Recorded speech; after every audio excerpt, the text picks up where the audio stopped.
ભારતીય જનતા પાર્ટીની આજે 23 બેઠકો બિનહરીફ જાહેર કરવામાં આવે છે.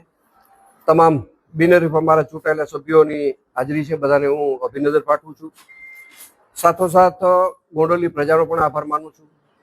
આજે તો મને એવું લાગે છે કોંગ્રેસના મિત્રોનો પણ હું આભાર માનું છું કે કોંગ્રેસના મિત્રોએ ગોંડલની શાંતિ અને વિકાસને ધ્યાનમાં રાખીને જે રીતે અમને સહકાર આપ્યો, જે રીતે એમને ફોર્મ દાખલ કર્યા, પછી તેને સાચી વાત સમજાણી, બધા લોકો મને સામૂહિક મળવા આવ્યા, બધા લોકોએ મને એક વાત કરી કે ગામની અંદર ખૂબ સારા કામ થાય છે. કોંગ્રેસના મિત્રોની વાત કરું છું, ગામની અંદર ખૂબ શાંતિ છે, એને ધ્યાનમાં રાખીને અમારે તમને સહકાર આપવો છે અને અમારે આ ઉમેદવારી પત્રમાંથી હટી જવું છે. પાછળના કારણો તો ઘણા બધા એવા હતા કે જે લોકોએ ટેકામાં સહી લીધેલી હતી, ઘણા લોકો જાણતા નહોતા કે આ ટેકામાં અમારી સહી લીધેલી છે, ઘણા એ ખોટા વ્યક્તિ હતા.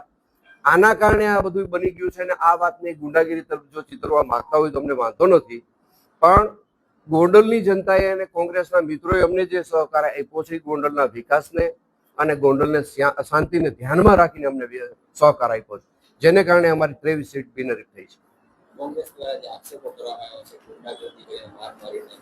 મને લાગે છે કે કોંગ્રેસના જે આક્ષેપો છે આમાં આપણે સીડી કેસેટ હોય એના બે પાર્ટ હોય. જો બીજો પાર્ટ વગાડે તો એની અંદર બીજો સૂર આવશે અને બીજો સૂર એવો આવશે ગોંડલનો વિકાસ, ગોંડલની શાંતિ, ગોંડલની સલામતી, આવો બીજા પાર્ટની અંદર સૂર છે, પણ એ પાર્ટી એને કોઈને દેખાતો નથી. મને વાંધો નથી કે પોતે આ જ ગામના વતની છે, આ ગામમાં મોટા થયા છે અને પોતાનું વતન છે અને આ ગામને બદનામ કરે છે, મને કોઈ જાતનો વાંધો નથી, પણ આ વાત પ્રજાને બિલકુલ સ્વીકાર્ય નથી.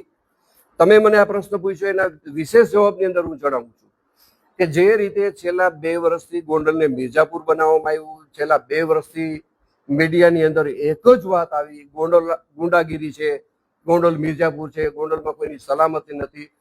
આના કારણે જે બચેલી સીટો છે, જે સીટના ઉમેદવાર અમારા પ્રજા વચ્ચે મત લેવા જાય છે, એને આના આક્રોશથી, ગુંડાગીરીના આક્રોશથી, ખોટી ગુંડાગીરીના આક્રોશથી